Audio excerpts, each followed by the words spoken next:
Obviously, we're used to seeing sequels to hugely successful movies. We don't usually wait 20 years before seeing one. So why is it now? Why is now the time for Trainspotting 2? And what had to be in place for everyone to be on board? So many things had to be in place for this film to happen, and there was an enormous amount of obstacles. You know, it was really scattered over 20 years. You know, friendships between the director and, you know, his main actor and the producer. You know, all kinds of stuff that happens behind the scenes. Also, these guys suddenly became, not me, but the rest of those suckers became like real expensive actors, and you know, I've always been kind of, you're cheap. You know, good value. You know, like, well, these guys became really expensive actors, and how do you, you know, how do you afford to make a film like Trainspotting again? Because we made that for, you know, what was then very 25 pence. I seem to remember my fee. Right. What was it like that first day back on set then? Like, everyone back?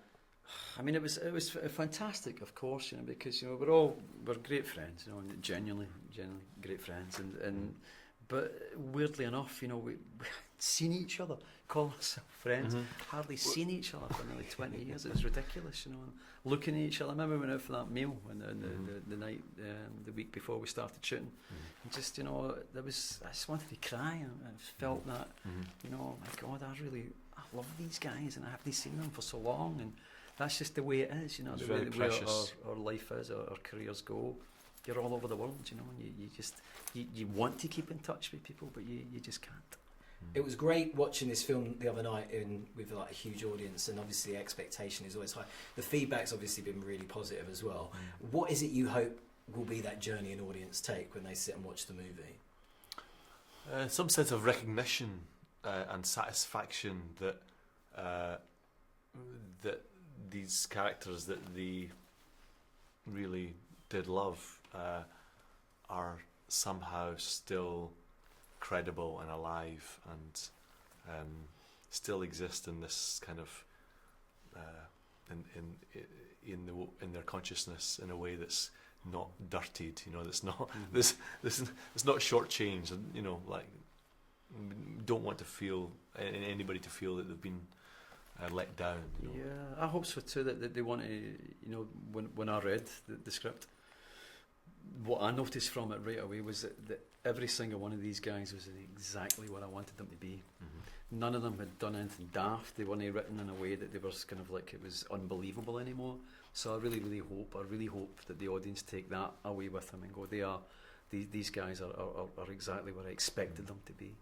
And just lastly now, I mean, 21 years ago when that film came out, did you have any idea it would obviously create the legacy that it did, and how much it means to you guys personally as well?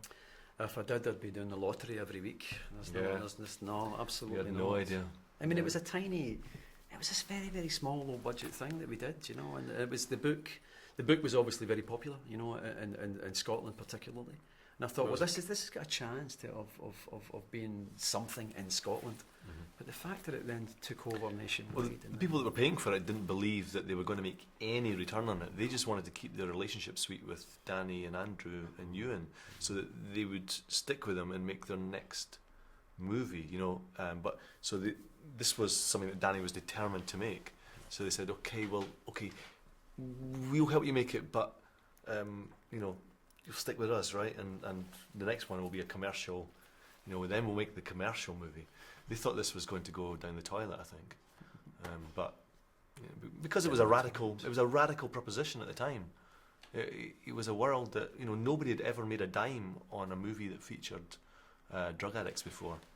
I mean, that's pretty true. I think, like, any movie featuring a drug addict was box office suicide.